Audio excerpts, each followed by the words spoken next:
My name is Marlon, 68 years old and retired after 40 years of building homes for others with these weathered hands. My son Jack, once my shadow, is now a tech billionaire, living in a world I barely recognize.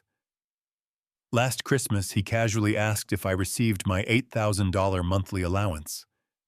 The confusion on my face met the panic in my daughter-in-law Amanda's eyes as she suddenly froze. Something was very wrong in the perfect holiday picture. Before I tell you what happened next, let me know where you're watching from. Give this video a like and subscribe if you have ever felt taken for granted by the very people you sacrificed everything for. I was born in a small town in Ohio, where hard work was not a virtue, but a necessity. My father worked at the local factory, and from him I learned that a man's worth is measured by his commitment to providing for his family. When I was 17, I started working construction during summer breaks, discovering I had a natural talent for turning lumber and concrete into something lasting. By 25, I had a steady job with a construction company, had married my high school sweetheart, Elaine, and we were expecting our first child.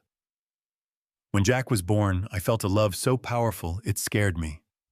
I promised him silently, holding his tiny hand in the hospital room, that I would always ensure he had more opportunities than I did. Life was simple but good for 10 wonderful years. Elaine taught kindergarten while I worked my way up to foreman. We saved every penny we could for Jack's college fund, dreaming of him being the first in our family to get a degree. But life has a way of testing the promises we make. When Jack turned 12, Elaine started having headaches. What we thought was stress turned out to be an aggressive brain tumor. Within 6 months, I was a widower with a heartbroken boy who needed me more than ever. Those years were the hardest of my life. I took every overtime shift available, sometimes working 16 hours straight. My boss Frank understood my situation and helped where he could, but raising a grieving boy alone while trying to keep food on the table nearly broke me. There were nights I sat at our small kitchen table after Jack had gone to bed, bills spread out before me, wondering how I would make it all work. What kept me going was Jack. Even through his grief, his brilliance shone through. By 14, he was building computers from spare parts. At 16, he was coding programs that I could not begin to understand. When his science project on software algorithms won the national competition, I stood in the back of the auditorium in my work boots, still dusty from the construction site, feeling a pride so intense it brought tears to my eyes. Every parent dreams of their child having a better life, but Jack exceeded all expectations.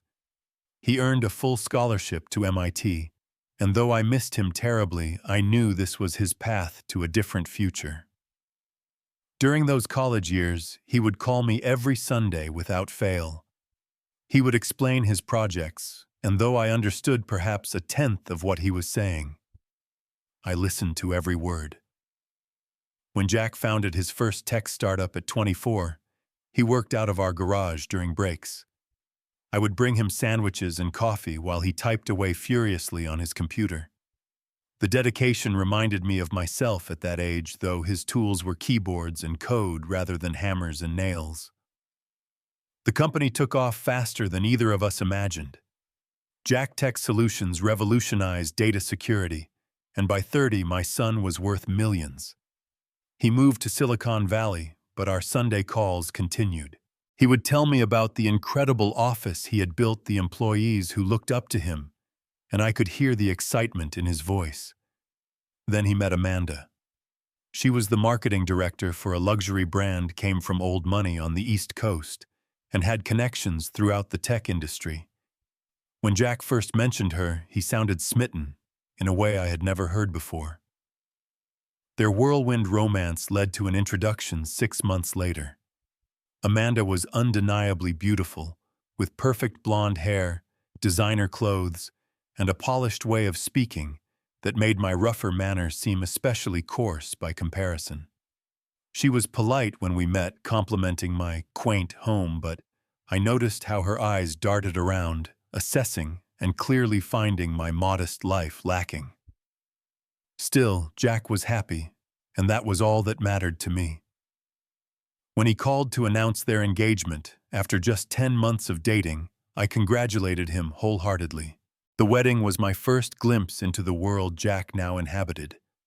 Held at a vineyard in Napa Valley, it cost more than I had earned in my entire life. I wore a rented tuxedo that felt like a costume. During the reception, I overheard one of Amanda's friends asking, "Is that really Jack's father? I thought he would be more sophisticated." Jack was still Jack during the ceremony, hugging me tightly and introducing me proudly to his business associates. But I could feel something shifting. The gap between our worlds was growing wider. After the wedding, the Sunday calls became monthly calls. Jack was busy expanding his company globally. When I did hear from him, he would talk about meetings in Tokyo, Singapore, London. He bought a mansion in the Silicon Valley Hills. I saw pictures of it online, a gleaming monument of glass and steel that looked nothing like the warm homes I had spent my life building. I retired at 65, my body finally telling me it had given all it could to construction. My retirement party was attended by my crew guys I had worked alongside for decades.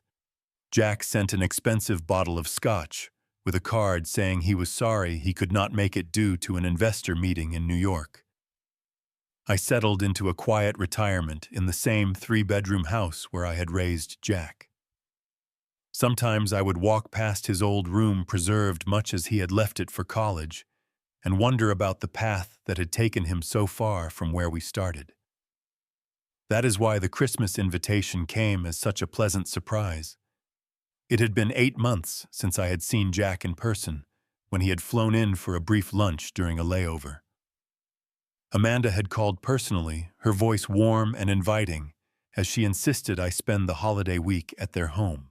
"The children barely know their grandfather," she said, referring to my grandchildren Tyler and Sophia, whom I had only met a handful of times.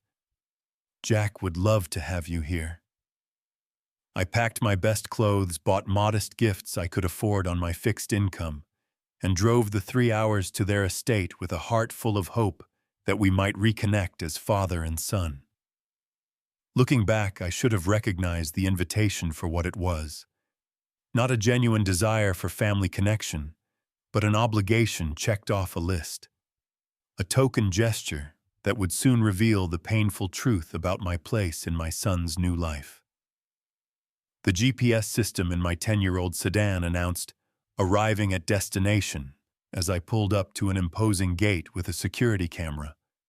I had to speak my name into an intercom before the massive iron gates slowly swung open, revealing a winding driveway lined with perfectly trimmed hedges and small trees wrapped in white lights for the holiday season. The house, if you could call it that, appeared over the crest of a hill. Mansion was the only appropriate word, a sprawling structure of clean, modern lines and floor-to-ceiling windows that must have been 20,000 square feet. 3 luxury cars sat in the circular driveway, their combined worth more than everything I had earned in my lifetime. As I parked my sedan beside a gleaming Porsche, I felt the first twinge of discomfort. I had brought a suitcase with clothes that had seemed perfectly adequate in my home but now felt embarrassingly shabby. The gifts I had wrapped carefully were small and modest compared to what I imagined would be exchanged in such a home. A man in a crisp uniform approached as I got out of the car. "Mr. Williams, I am Jeffrey, the house manager. Let me take your bags." His polite efficiency made me feel like a guest rather than family. "I can carry my own bag," I said, the construction worker in me still not comfortable with being served. "As you wish, sir. Please follow me." Jeffrey led me into an entrance hall with soaring ceilings and a crystal chandelier that caught the winter sunlight, scattering tiny rainbows across white marble floors. "Quite a place," I murmured, looking up at a staircase that seemed to float without visible support. "Mr. Jack designed many of the technological features himself," Jeffrey informed me with obvious pride. The entire house can be controlled by voice commands or from his phone. Temperature, lighting, security, entertainment systems, everything. I nodded, wondering when Jack had developed an interest in home design, something we might have shared if he had ever mentioned it to me. "Where is my son?" I asked, still standing awkwardly in the entrance with my suitcase. "Mr. Jack is on an important call but asked to be notified when you arrived. Mrs. Amanda is in the east sunroom with the children. Would you like to freshen up first, or shall I take you to them?" Freshen up, as though the 3-hour drive had left me somehow unfit for presentation. "I would like to see my family, please." The east sunroom turned out to be a glass-enclosed space larger than my first apartment, filled with expensive-looking white furniture and tropical plants.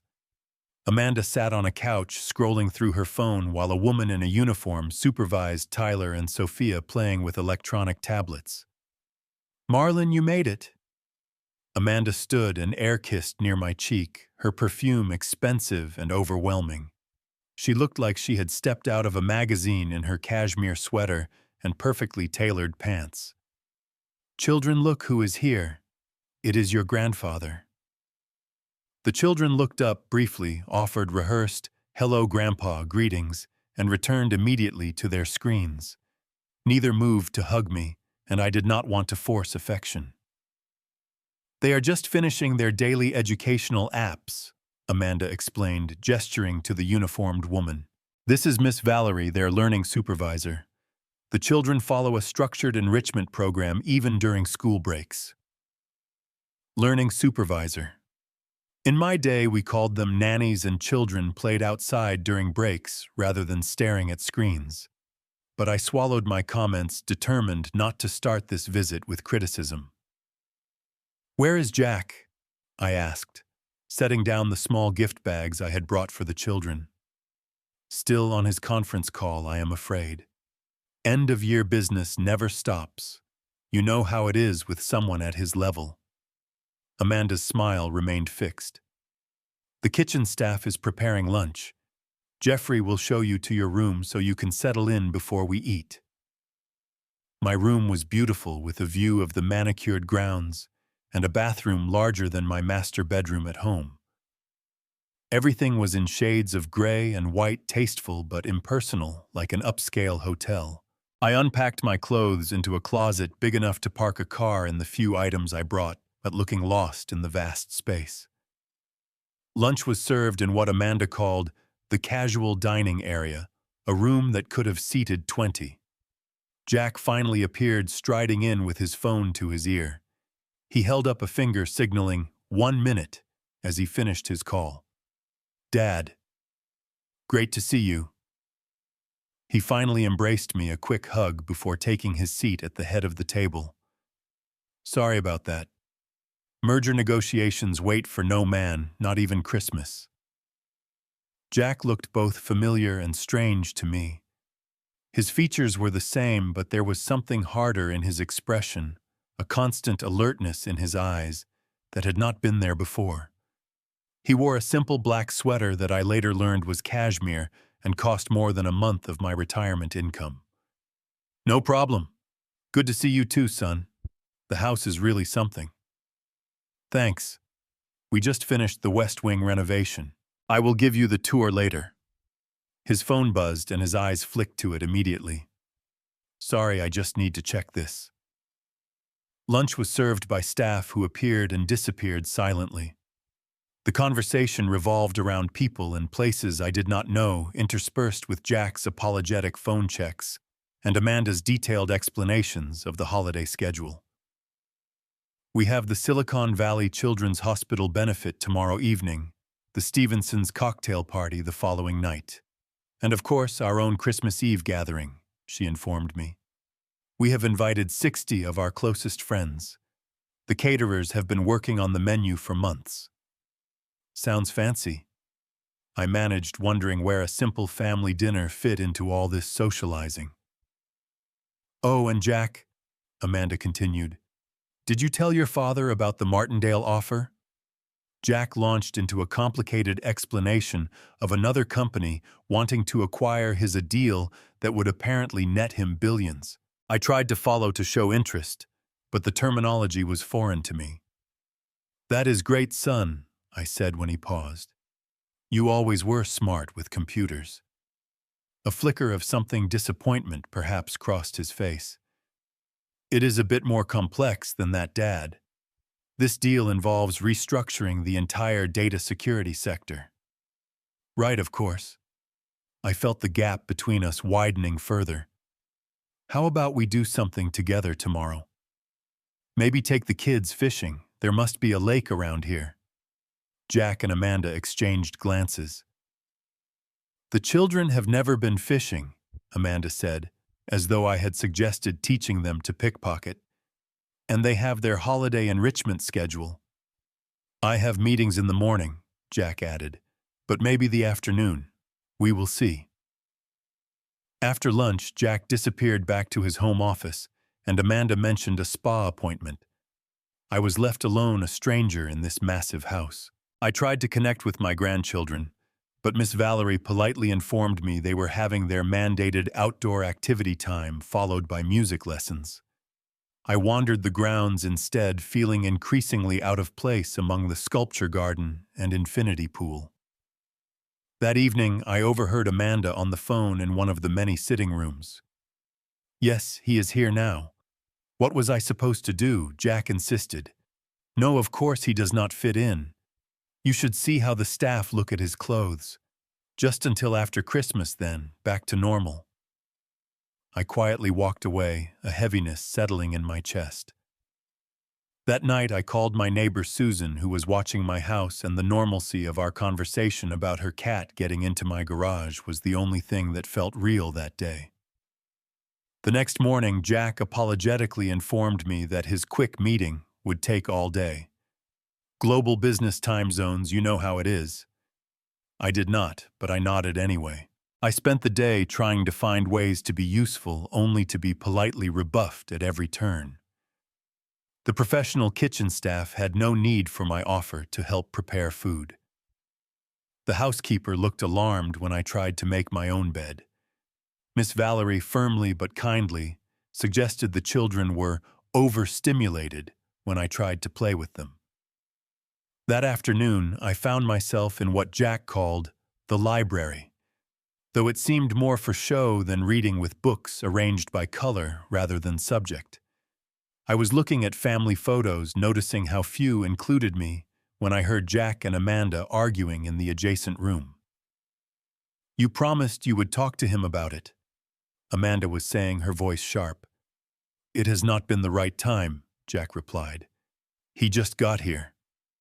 "Well, when will it be the right time? This has gone on long enough. The quarterly payment is due, and I cannot keep managing this situation. It is my money and my father, Amanda.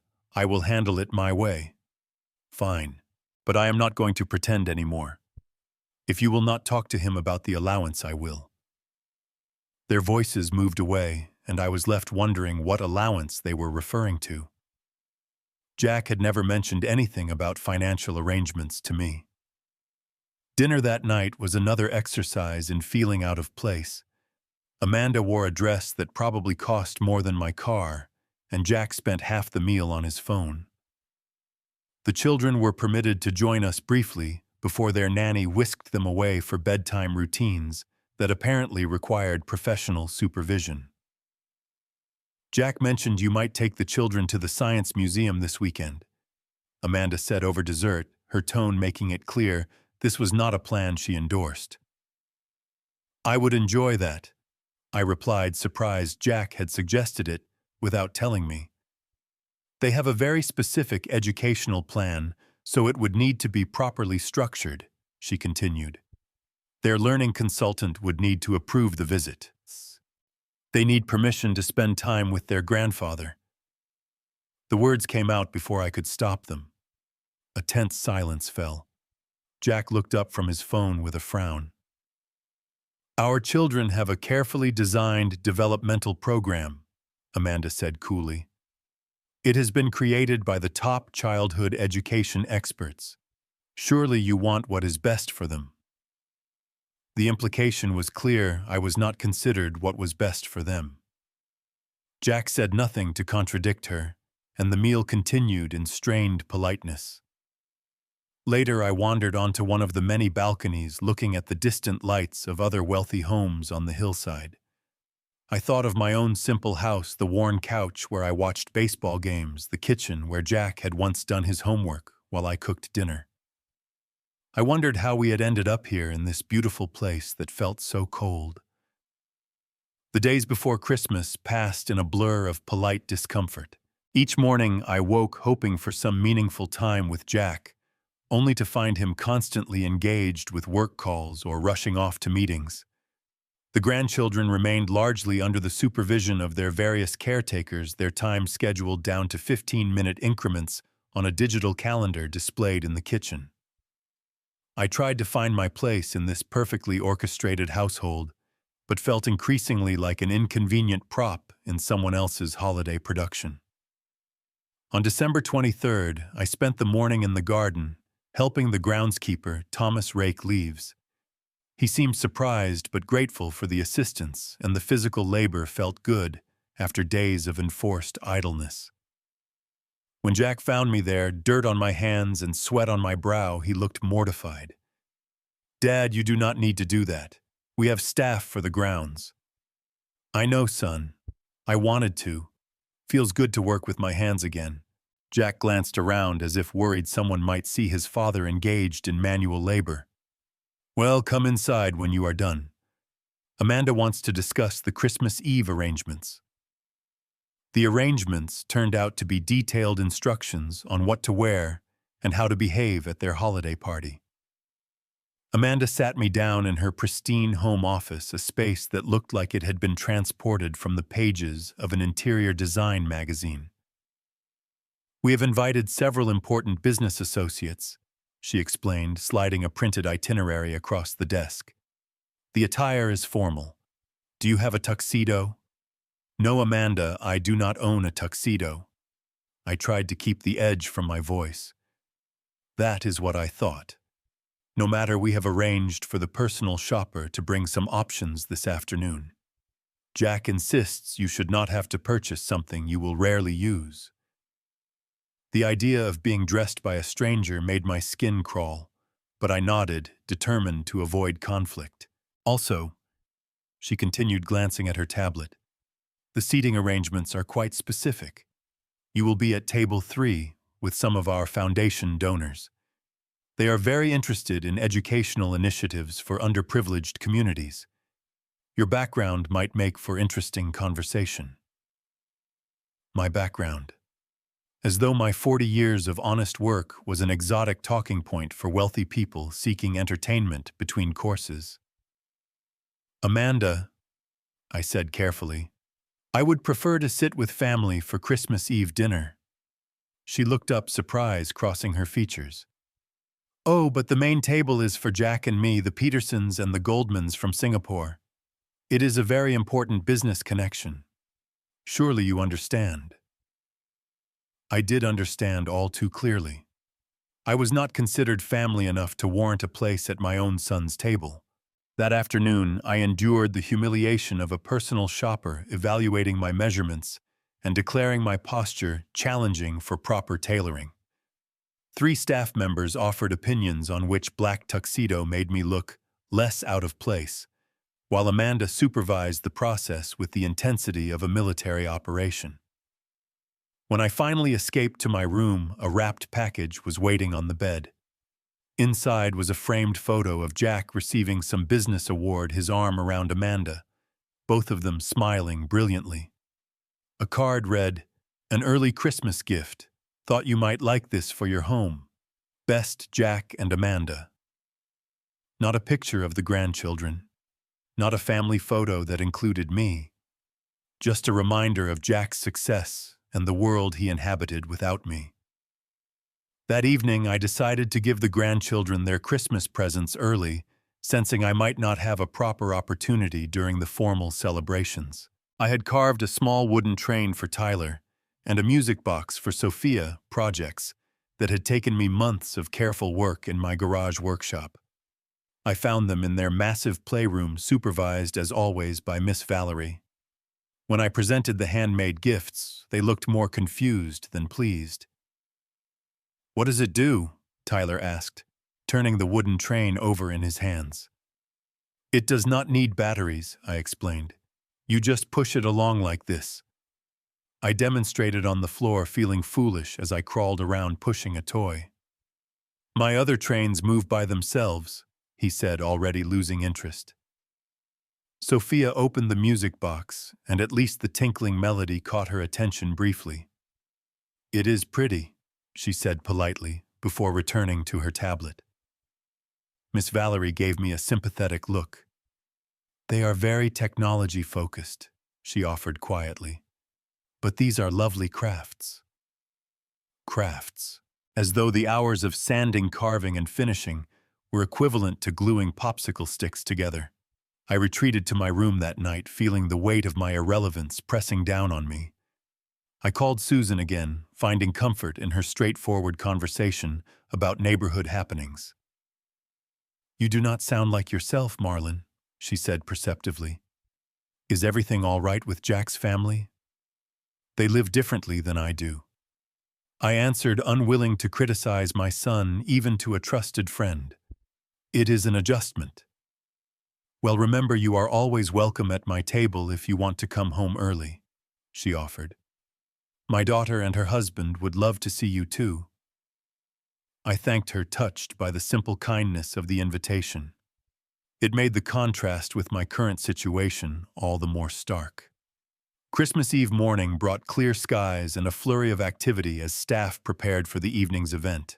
Florists, caterers, and event planners streamed through the house, transforming it into what Amanda described as a winter wonderland theme with modern minimalist execution.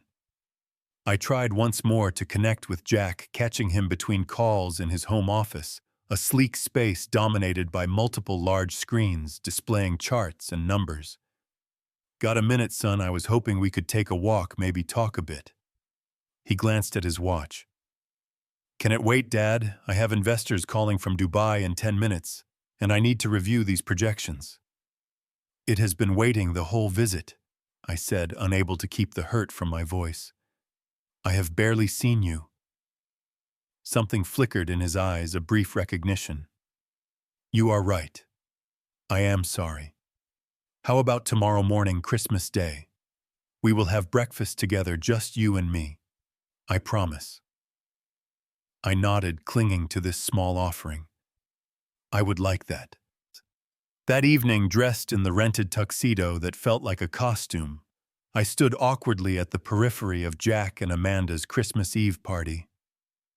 60 of their closest friends turned out to be business associates, socialites, and tech industry figures, none of whom had any genuine interest in speaking with a retired construction worker. The mansion had been transformed with tasteful decorations that probably cost more than my annual pension. Professional servers circulated with champagne and hors d'oeuvres too tiny to satisfy actual hunger. A string quartet played holiday music that was barely audible over the networking conversations. As promised, I was seated at table 3 for dinner, far from Jack and Amanda, at the main table. My tablemates made polite conversation, asking obligatory questions about my fascinating career in construction, before quickly turning to discussions of vacation homes and private schools. From my position, I could see Jack working the room, moving from group to group with practiced charm. He was in his element here among people who spoke his language of acquisitions and innovations.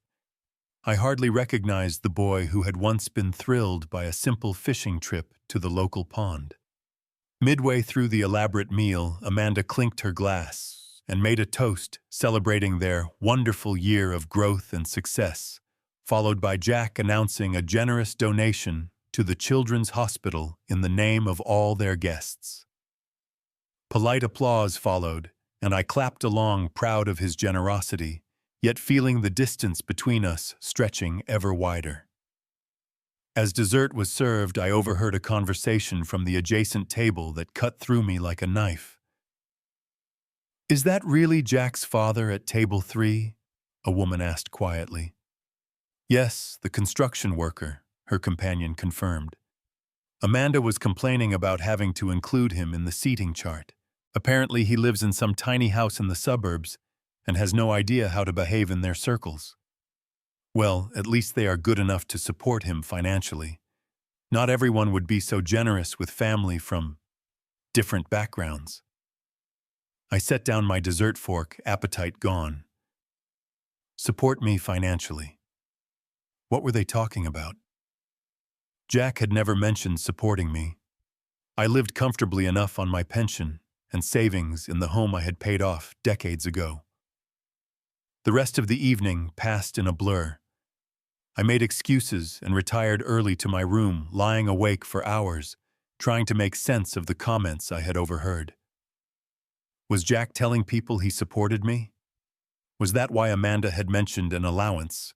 In the argument I had overheard, morning could not come soon enough, and with it the promised breakfast with my son, where I hoped to finally clear the air between us. Christmas morning dawned bright and clear, a picture-perfect holiday that belied the confusion and hurt swirling inside me. I dressed in my regular clothes, relieved to be free of the rental tuxedo, and made my way downstairs, following the sounds of excitement to the main living room. Despite my complicated feelings, the scene that greeted me momentarily warmed my heart. Tyler and Sophia were excitedly opening presents around an immense Christmas tree that must have been 15 feet tall, decorated in silver and white to match the modern aesthetic of the home. Jack sat on the floor with them, his usual business demeanor softened as he helped Sophia unwrap a large box. "Grandpa's here," Tyler called out the first time he had acknowledged me with genuine enthusiasm. "Look at all the presents Santa brought." The floor was already littered with torn wrapping paper and opened boxes containing electronics, designer clothes, and toys that looked complicated enough to require engineering degrees to operate. "Merry Christmas, Dad," Jack said, standing to embrace me. "Coffee, and the staff made fresh cinnamon rolls, too." "Sounds perfect," I replied, taking a seat on one of the pristine white couches. Amanda entered already dressed in what appeared to be a cashmere lounge set, her hair and makeup flawless despite the early hour. "Merry Christmas, Marlon," she said with practiced warmth. "Did you sleep well?" "Well enough," I answered, accepting a cup of coffee from a staff member who seemed to materialize and disappear like a ghost. The gift unwrapping continued at a frantic pace. The sheer volume was overwhelming, with presents piled so high they formed small mountains around each family member. My own contributions, the simple wooden handcrafts, sat forgotten amid the electronic gadgets and designer items. When the children's unwrapping frenzy slowed, Jack turned to me with a smile. "We have something for you too, Dad." He handed me a small, elegantly wrapped box. Inside was a high-end watch that looked like it cost more than my car. "This is too much, Jack," I said, genuinely uncomfortable with such an expensive gift. "Nonsense," he waved dismissively. "It is just a small token. The family should know what time it is, right?" He laughed at his own joke. I carefully placed the watch back in its box, unsure if I would ever feel comfortable wearing something so ostentatious. "Thank you. I have something for you too." I handed him the package containing a hand-tooled leather wallet I had made in my workshop. "It is not fancy, but I thought you might like something handmade." Jack opened it, his expression unreadable. "This is really nice, Dad. Did you make this?" "Yes. Took up leatherworking last year. Keeps the hands busy in retirement." "Wow. Thanks. It is very rustic." He set it aside quickly as Sophia demanded his attention for another gift. The morning continued with more unwrapping, the children growing increasingly overstimulated while Amanda documented everything with her phone camera for what she called social content. I sat quietly feeling like an observer rather than a participant in this lavish display. As the excitement wound down and staff appeared to clean up the hurricane of wrapping paper, Jack sat beside me on the couch. "Oh, I almost forgot to ask. Did you get the allowance transfer okay this month? With the holiday banking hours, I wanted to make sure it went through." The question hit me like a physical blow. "What allowance, Jack?" "The monthly allowance, the $8,000. He said it so casually, as though we had discussed this arrangement countless times. "I have never received any allowance from you," I said slowly, watching his face. Jack's expression changed from casual to confused. "What do you mean I have been sending you $8,000 a month for the past 3 years? From the corner of my eye, I saw Amanda freeze in the act of arranging presents for a photo. Her face drained of color, and for a brief moment, naked panic flashed across her features. "Jack," I said carefully, "I have never received a penny from you. Not once." The room fell silent except for the children's oblivious playing. Jack turned slowly to look at Amanda, whose composed facade had completely crumbled. "Amanda." His voice was dangerously quiet. "What is going on?" She let out a nervous laugh that sounded more like a gasp. "I am sure there is just some misunderstanding with the banking." "I set up those transfers myself," Jack interrupted, standing now. 3 years ago, right after we discussed Dad's retirement. $8,000 on the 5th of every month directly to his account. He turned back to me. "You never received any of it. Not a cent." I confirmed the pieces finally falling into place. The overheard conversations, the mentions of allowance, the comments at the party about Jack supporting me. Jack's face hardened as he stared at his wife. "The children need to go to their playroom now." Amanda opened her mouth as if to argue, then thought better of it.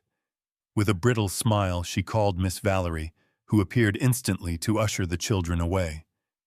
As soon as they were gone, Jack's controlled demeanor shattered. "What did you do?" he demanded, advancing on Amanda. "Where is that money going?" Amanda's composure cracked entirely. "I can explain, Jack. It was for our family's best interests." 3 years, he cut her off. "That is nearly $300,000. Where is it?" Tears welled in her eyes, but they seemed more from fear of being caught than genuine remorse. "I redirected the transfers to our household account. For improvements for the children's education fund, for you stole from my father." Jack's voice was ice cold. "You intercepted money meant for him and took it for yourself." "It was not like that," she protested. "He does not even need it." "Look at him, Jack." She gestured dismissively toward me. "What would he do with $8,000 a month? Buy more flannel shirts. He would just waste it." I sat in stunned silence, the casual cruelty of her words washing over me. In Amanda's eyes, I was so insignificant that money intended for my comfort was better spent on household improvements for a mansion already overflowing with luxury. Jack's face had gone pale with fury. "You had no right. That was my decision, my money, my father." "I was being practical." Amanda's voice rose defensively. "Do you know how much the children's French immersion program costs? The new security system? The staff bonuses?" "Stop." Jack's single word cut through her justifications. "You diverted funds I specifically allocated to care for my father. You lied to me for 3 years. You let me believe he was being taken care of while you, spent it on another vacation, another handbag. I managed our family's resources appropriately." She insisted, her shock giving way to indignation. "Someone had to make the hard decisions about our priorities. And my father was not a priority." Jack's voice cracked slightly, the first show of emotion beyond anger. I finally found my voice. "Jack, Amanda, I think I should leave. Both turned to look at me, seemingly having forgotten my presence, despite being the subject of their argument. Dad, no, Jack began, but I raised my hand to stop him. I need some time to process this, I said, standing up. I will pack my things. You are not going anywhere, Jack insisted. This is Christmas Day. We need to talk about this as a family. Family. I could not keep the bitterness from my voice. Is that what we are, because it feels like I am just an obligation to be managed, a problem to be solved with money you never bothered to confirm I received? Jack flinched as though I had struck him. That is not fair. I was trying to take care of you by throwing money at me from a distance. When was the last time you called just to talk, Jack, not to check on an allowance? I never got, but just to ask how I was doing. When was the last time you brought the children to visit me instead of hiding me away here like something shameful? The truth of my words hung in the air between us. Amanda had backed away, her self-righteous indignation replaced by calculation as she watched her husband's face crumple with realization. Dad, I never meant for any of this to happen. Jack said, his voice smaller now. I thought I was helping. You cannot buy your way out of being a son, I replied, the hurt of years finally finding voice. And I will not stay where I am, clearly not valued for anything beyond the story of your humble beginnings that you trot out when it suits your image. I turned and walked out of the room, leaving stunned silence behind me. In my assigned guest room, I methodically packed my few belongings, my hands steady despite the emotional storm raging inside me. The beautiful watch Jack had given me that morning, I left on the bedside table. It felt tainted now, a symbol of obligation rather than affection. A soft knock at the door interrupted my packing. Dad, can I come in? Jack's voice was hesitant, almost boyish, reminding me of the child who used to ask permission to enter my workshop. It is your house, I replied, continuing to fold my flannel shirt. Jack entered, closing the door behind him. He looked disheveled, his perfect Christmas morning facade cracked. Please do not leave like this. I set down my suitcase and faced my son directly. How should I leave Jack with gratitude for being invited to a holiday where I was seated with strangers instead of family? With appreciation for finding out my daughter-in-law has been stealing money meant for me for years, or perhaps with joy that my own son never bothered to check if I had received a single dollar of his generous support. He winced at each question. I made mistakes, terrible ones. I got caught up in all of this. He gestured vaguely at the opulent room. But I do care about you. I was trying to help. Help would have been calling more than twice a year. Help would have been bringing my grandchildren to visit me occasionally. Help would have been seeing me as a person, not a problem to be solved with money. Jack sank onto the edge of the bed, looking suddenly older. You are right. I have no excuse. When did I become this person? When did I stop being your son and start being whatever I am now? The genuine distress in his voice softened my anger slightly. I do not know, Jack. Somewhere between your first million and your first billion, I guess. A bitter laugh escaped him. Funny how having everything can make you lose what matters. He looked up at me, his eyes red-rimmed. What Amanda did was wrong, inexcusable. I have already confronted her, and there will be serious consequences, but my failure to be a proper son, that is on me alone. I sat beside him, the expensive mattress barely dipping under our combined weight. Do you remember the summer after your mom died? You were 13. We were both such a mess. He nodded, a small smile touching his lips. You took a week off work. We went fishing at Lake Marion. Neither of us knew what we were doing. We caught exactly one fish between us, and it was so small we threw it back, I continued. But we talked, really talked. About your mom, about school, about everything.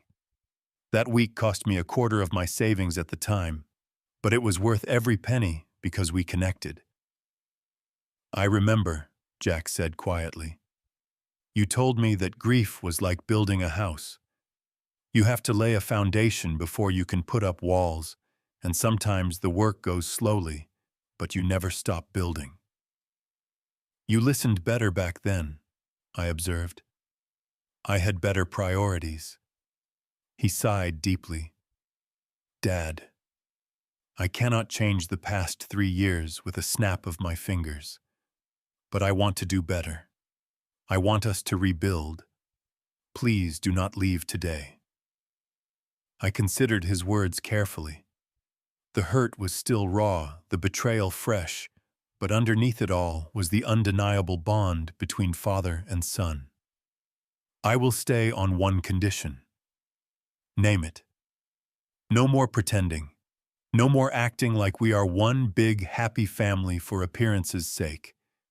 If we are going to rebuild anything, it starts with honesty. Jack nodded solemnly. Agreed. And I want to talk to Amanda, alone. Concern flashed across his face. Dad, I am not sure that is a good idea right now. She is defensive. I am not going to yell at her, but I need to say my piece. After a moment's hesitation, Jack nodded. All right.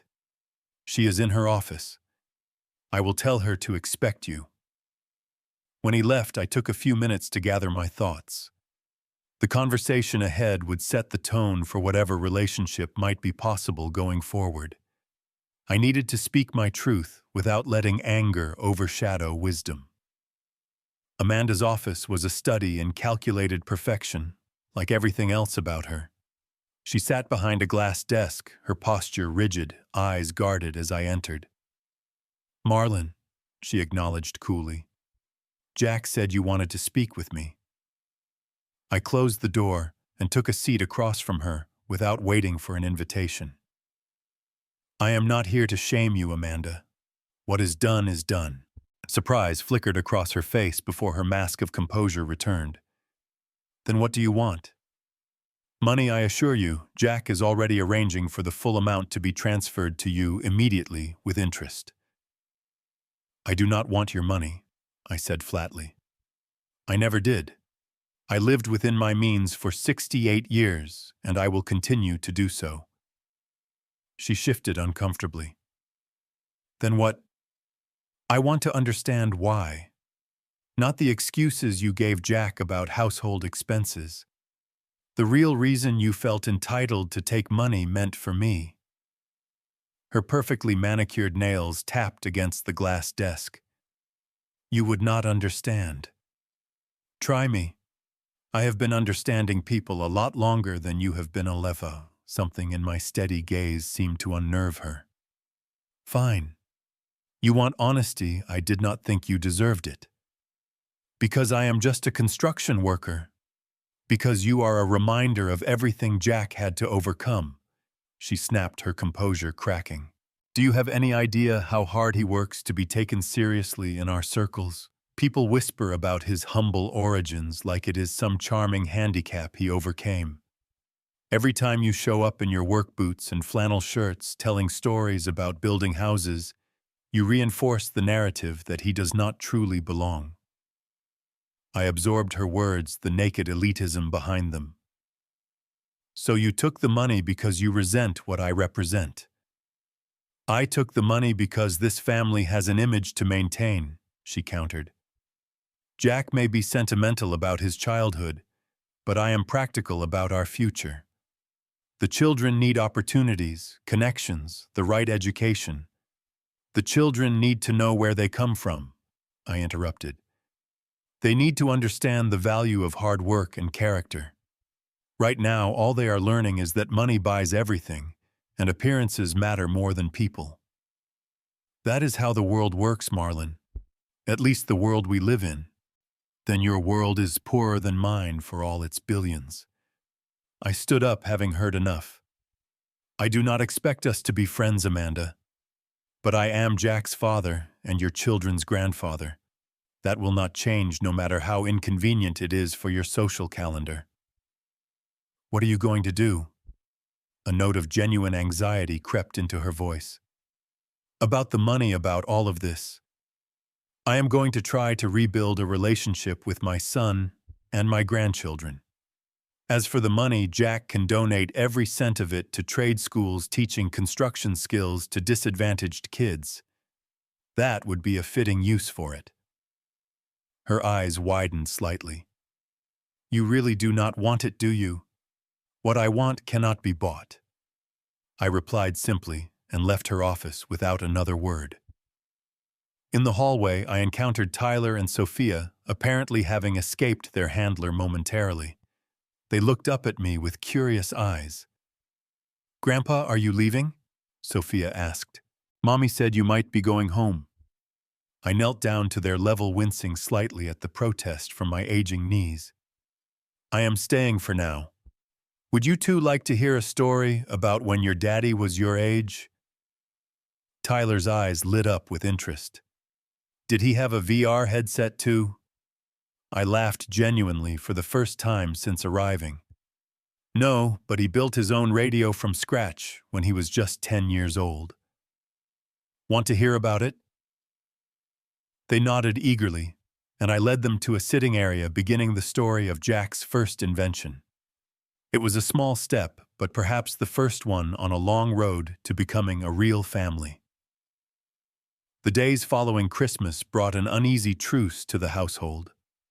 Amanda maintained a cool distance, appearing only when social obligations required her presence. Jack oscillated between overcompensating attention and distracted business concerns, clearly struggling to reconcile his two worlds. I had decided to stay until New Year's, partly at Jack's insistence, and partly because I saw a fragile opportunity to connect with my grandchildren. Without Amanda's constant supervision, Tyler and Sophia were showing interest in my stories and simple games I remembered from Jack's childhood. 3 days after Christmas, Jack found me in the garden, with the children, teaching them how to whittle simple shapes from soft pine branches the groundskeeper had provided. Both kids were surprisingly engaged, their tablets forgotten temporarily. Dad, can we talk? Jack asked, his expression serious. I handed Tyler a piece of sandpaper with instructions to smooth his wooden boat, then followed Jack to a stone bench overlooking the property. I have been doing a lot of thinking, he began, uncharacteristically hesitant. About us, about what happened with Amanda, about the kind of father and son I have been. That is good, Jack. Thinking is usually the first step to changing. And he nodded, gazing out at the manicured landscape. I set up the monthly transfers to you right after that business dinner 3 years ago. Do you remember? You mentioned your roof needed replacing, and I realized I had never once thought about your financial situation. I remember. I also remember telling you I had already saved for the new roof. But I wanted to help. It felt, I do not know, like the right thing to do. A successful son supporting his father. He glanced at me. But I never followed up. Not once in 3 years did I ask if you were receiving the money or what you were doing with it. I just assumed everything was handled. That is the problem with money, son. It makes it too easy to substitute for actual care. Jack winced. Ouch. But fair. He was quiet for a moment. I have been living in 2 worlds, Dad. The one where I am Jack Williams, CEO of a multi-billion-dollar tech company, married to a socially connected wife, father to children being groomed for elite universities before they are even 10 years old. And somewhere buried deep, the boy who helped you build birdhouses in the garage and learned how to change oil in our old Chevy. Those worlds do not have to be separate, Jack. Do not they, though? He looked genuinely confused. Amanda, her priorities are clear. What happened with your money was not a mistake or an oversight. It was a deliberate choice reflecting her values. And your values? I asked quietly. What are they now, Jack? He ran a hand through his hair, a gesture so reminiscent of his teenage self that it made my heart ache. I do not know anymore. Success, growth, innovation. Those are the words I use in interviews. But lately, I have been feeling empty despite having everything I thought I wanted. That emptiness has a name, I said. It is what happens when you lose connection to what matters. In the distance, Tyler let out a whoop of delight, holding up his completed wooden boat for his sister to see. Jack watched them with a softening expression. I have made decisions, he said finally. Some Amanda will not like, but they are necessary. First, I have transferred the full amount that should have gone to you with interest. Before you object, I know you do not want or need it. So I have made it a donor-advised fund in your name. You decide where it goes. I nodded, appreciating the thoughtfulness of this arrangement. Thank you. I will give it careful consideration. Second, I am cutting back my work hours, significantly. The company can run without me being available 24/7. I have hired 2 executive vice presidents to take over daily operations. This was surprising. Jack's identity had been so wrapped up in his company for so long. That is a big change. Third, he continued, I am establishing boundaries with Amanda. What she did was a serious breach of trust, not just with you, but with me. We are in counseling, but I have made it clear that my relationship with you and the children's relationship with their grandfather are non-negotiable priorities. How did she take that? A grim smile crossed his face. About as well as you would expect. But she is a practical person. She understands that divorce would be complicated. I never wanted to come between you and your wife, Jack. You did not. Her actions did. He turned to face me directly. Which brings me to the fourth change. I want to rebuild our relationship, Dad. Not with money or occasional visits, but with real time and attention. I want the children to know their grandfather, to understand where they come from. I would like that very much, I said, emotion thickening my voice. It will not be instant. I cannot just abandon my responsibilities, but I am thinking, what if I brought the family to visit you one weekend a month? And what if you came here when you wanted, not just on holidays, but any time we could set up a room that is permanently yours? The offer was generous, but I sensed Jack was still thinking in terms of arrangements rather than organic connection. How about we start simpler phone calls, regular ones? Not just 5 minutes to check in, but real conversations. Tell me about your day, your challenges. Let me be your father, not just a recipient of your success. Jack's eyes glistened slightly. I would like that. I miss talking to you, Dad. Really talking like we used to. Me too, son. We sat in companionable silence for a few minutes, watching the children play. It was not a perfect resolution, but it was an honest beginning. That evening, Amanda announced she would be traveling to her sister's home for New Year's, taking the children with her.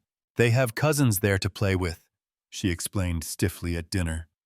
And Valerie will accompany us to maintain their routine. Jack and I exchanged glances, but said nothing. After she left the table, Jack sighed. She needs time. This has been difficult for her. For all of us, I acknowledged. But sometimes difficult things lead to necessary growth. The next few days with just Jack and me in the house were reminiscent of simpler times. Without Amanda's social calendar and the children's structured activities, we fell into an easy rhythm. Jack still took business calls, but he limited them to mornings, leaving afternoons and evenings free. We took drives along the coast, Jack pointing out landmarks, while I shared stories from his childhood he had forgotten. We grilled steaks on his elaborate outdoor kitchen, laughing when I insisted on doing it the old-fashioned way, despite all the high-tech gadgetry. One evening, Jack pulled out a photo album I had not seen before, full of pictures from his early days building the company. "You know," he said, turning pages filled with images of makeshift offices and exhausted but excited young programmers, "none of this would have happened without you." "You did all the hard work," I demurred. "No, I mean it. The foundation of everything I built came from you. The work ethic, the persistence, the integrity with clients and employees. That all came from watching you, Dad." I had to look away, unprepared for the surge of emotion his words provoked. "I am proud of you, Jack. Not of your success or your money, but of the good man I still see underneath all of this." I gestured to the mansion around us. He smiled, a genuine expression that reached his eyes. "I am going to find my way back to being that man more often. I promise." On New Year's Eve, Jack surprised me by canceling the elaborate party Amanda had planned months ago. Instead, he invited a few of his oldest friends and colleagues, people who had known him before the billions, for a casual gathering. Watching him laugh and relax with people who valued him for himself rather than his wealth, I saw glimpses of the son I remembered. The wall between his two worlds was not gone, but perhaps a door was beginning to open. As the clock struck midnight and we toasted to the new year, Jack put his arm around my shoulders. "To new beginnings," he said quietly, "and to remembering what matters," I added, clinking my glass against his. It was not a perfect resolution to the painful revelation of Christmas morning. There would be challenges ahead with Amanda, with maintaining our renewed connection across distance and different lifestyles. But standing beside my son as a new year began, I felt something I had almost forgotten: hope. 1 year later, the contrast could not have been more striking. Instead of the cold opulence of Jack and Amanda's mansion, we gathered in my modest home, the same one where I had raised Jack after Elaine died. The living room was warm with simple decorations collected over decades, including ornaments Jack had made in elementary school that I still hung on the tree each year. The months following last Christmas had brought significant changes. True to his word, Jack had maintained regular contact, our Sunday calls becoming a fixture in both our lives. Initially awkward, these conversations gradually deepened into meaningful exchanges about work, family, and life's bigger questions. Jack and Amanda had continued counseling, with mixed results. She had maintained her distance from me, which was fine. Some relationships cannot be forced into warmth, and I had made peace with that reality. However, she had respected Jack's insistence on the children having a relationship with me, even if she rarely participated in our gatherings. My donor-advised fund, created from the intercepted allowance money, had been directed toward a cause close to my heart, a scholarship program for young people entering construction and trades, with a special focus on those from single-parent homes. Jack had not only supported this decision, but had matched the funds, significantly expanding the program's reach. Perhaps most surprisingly, Jack had followed through on reducing his work hours. The change had not been without challenges, as he admitted during our calls. "The company keeps trying to pull me back in," he had confessed one Sunday. "There is always one more crisis, one more deal that only I can handle."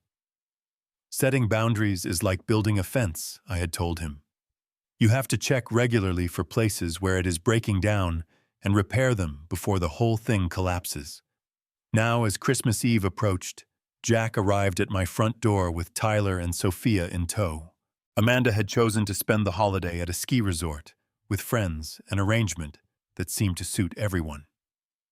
"Grandpa," the children called in unison, rushing to hug me with genuine affection that had been absent the previous year.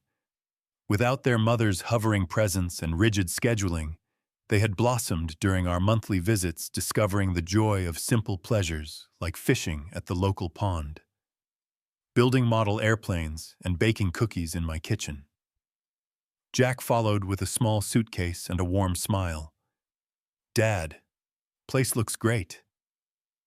The house was nothing fancy, but I had spent weeks preparing for their visit, fixing up the guest room for the children and making sure Jack's old room was comfortable for him. Susan helped with the decorations, I said, mentioning my neighbor who had become considerably more than just a friend over the past year. "Is she joining us tonight?" Jack asked, hanging his coat on the rack by the door, a gesture so natural it made my heart swell. "She will be here for dinner. Her daughter's family arrives tomorrow for Christmas Day." The evening unfolded with a simplicity that felt revolutionary after the orchestrated perfection of the previous year's holiday. We ordered pizza, something Amanda would never have allowed, and ate at the kitchen table where Jack had done his homework 2 decades earlier. The children were fascinated by photo albums of their father as a boy, giggling at his outdated clothes and hairstyles. "Dad, can we show Grandpa our surprise now?" Tyler asked eagerly after dinner. Jack nodded, and the children disappeared to retrieve their bags. They returned with carefully wrapped packages, handmade cards attached. "We made these ourselves," Sophia announced proudly. "No help from nannies or staff." The first package contained a wooden picture frame clearly built by inexperienced but dedicated hands. Inside was a photo of me with the children from our fishing trip that summer, all of us grinning with the modest catch we had made. "I did the cutting with Dad's help," Tyler explained, "and Sophia did the sanding and staining." "It is beautiful," I said, genuinely moved by the thoughtfulness of the gift. The workmanship was amateur, but the love behind it was masterful.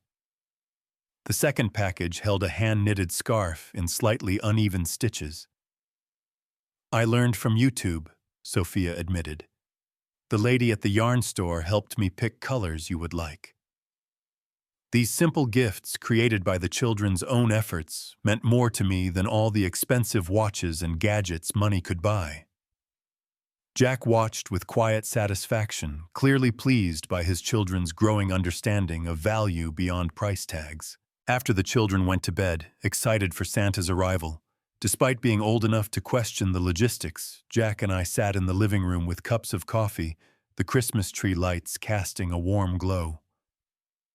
"I have been thinking about moving," he said after a comfortable silence. "Oh." I tried to keep the disappointment from my voice, assuming he meant somewhere even further away. "Closer to here, actually. Not right next door or anything, but within an hour's drive. The company's expanded enough that I can run my division from anywhere, and the kids—" He hesitated. "The schools in Silicon Valley are prestigious, but they are also pressure cookers. Amanda and I disagree about this, but I think they need a more balanced childhood." "That would be quite a change," I observed, careful not to influence his decision unduly. "What does Amanda think?" Jack sighed. "That is the complicated part. She is not interested in leaving her social circle. We have been discussing a trial separation." This was news to me. "I am sorry to hear that, son." "Do not be. It has been coming for a while. The incident with your money was a symptom of a much deeper disconnect in our values." He took a sip of coffee. "I thought success meant having everything she represented, all the trappings and connections. But this year has reminded me what really matters." "And what is that?" I asked. "Authenticity, connection, purpose beyond accumulation." He gestured around the modest living room. "There is more genuine warmth in this house than in all 20,000 square feet of that mansion." The doorbell rang, interrupting our conversation. It was Susan arriving with a homemade pie and a bright smile that had become increasingly precious to me over the past year. "I hope I am not too late," she said, handing me the pie. "The filling took longer to set than I expected. Perfect timing, I assured her, taking her coat. Jack and I were just catching up. Susan had met Jack several times during his visits and had formed a warm rapport with him and the children. A widow of 15 years with grown children of her own, she understood family dynamics and the complexities of rebuilding relationships. As the three of us sat talking, Susan's presence completing our circle, I reflected on the journey of the past year. The painful revelation of last Christmas had acted as a catalyst, forcing truths into the open that might otherwise have remained buried beneath polite facades and comfortable assumptions. Jack excused himself to make a phone call, stepping onto the back porch.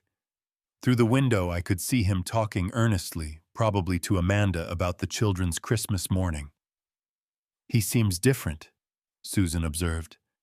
"More at peace." "He is finding his way back to himself," I agreed. "And you?" She placed her hand over mine on the couch between us. "How are you doing with all of this?" I considered the question carefully. "I am grateful. Not for the hurt or the deception, but for the opportunity it created to rebuild something genuine. Sometimes you have to tear down the false structure before you can build something that will last." Susan smiled, understanding the construction metaphor. Without explanation, one of the many reasons her companionship had become so valuable to me. When Jack returned, the three of us talked late into the night about plans for the coming year. Jack spoke of the community center he was helping fund in a disadvantaged neighborhood where I had agreed to teach basic construction skills to young people. Susan mentioned her volunteer work at the local library, where she had started a program for seniors learning technology. It was a far cry from discussions of mergers and acquisitions or social climbing, but the animation in Jack's face told me he found this conversation far more fulfilling. Christmas morning brought the joyful chaos of children opening presents, though notably fewer and simpler ones than the previous year. Jack had clearly put thought into gifts that encouraged creativity and connection rather than passive entertainment.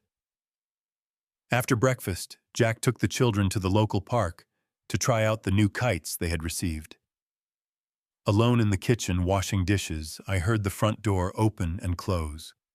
"Susan," I called, expecting her earlier than planned. "No, it is me." Amanda's voice was unmistakable, cultured, and precise. I turned in surprise to find her standing in my kitchen doorway, looking both perfectly put together and oddly uncertain. "Amanda, this is unexpected." I dried my hands on a dish towel, unsure of the appropriate greeting. "I know. I was supposed to be in Aspen." She glanced around my kitchen, taking in the modest furnishings without the judgmental assessment I had grown accustomed to seeing. "May I sit?" I gestured to the kitchen table, the same one where Jack had eaten countless meals growing up. "Coffee, please." I poured 2 cups, placing one before her along with sugar and cream. She added, neither, sipping the black coffee without comment on its quality or lack thereof. "Jack does not know I am here," she said after a moment. "I flew in this morning." "May I ask why?" Her perfectly manicured hands cupped the mug, perhaps drawing comfort from its warmth. "This past year has been educational. Jack and I have been reevaluating many things." I remained silent, giving her space to continue at her own pace. "I was wrong," she said finally, the words clearly difficult for her. "About the money, about you, about many things. My actions were inexcusable." "Thank you for saying that," I replied, genuinely appreciating the effort this admission must have cost her. "I was raised to believe that appearance and position were everything," she continued. "My parents' world revolved around social standing and influence. I never questioned those values until recently." "What changed?" A small, rueful smile touched her lips. "I saw how happy the children were after visiting you, how they talked about fishing and building things with their hands. How Jack seemed lighter after your Sunday calls. It made me question what I have been teaching them, what I have been prioritizing. This was the last conversation I had expected to have on Christmas morning, but I recognized its importance. Parenthood has a way of making us examine our own upbringing. She nodded. Jack told me about your discussions about authentic success versus just accumulating wealth and status. It made me think about what I want the children to value when they look back on their childhood. It is never too late to adjust course, I offered. Children are remarkably adaptable. Jack mentioned moving closer to here. She said the statement somewhere between a question and an acknowledgement. He did. Just last night. I have been resistant to the idea, she admitted.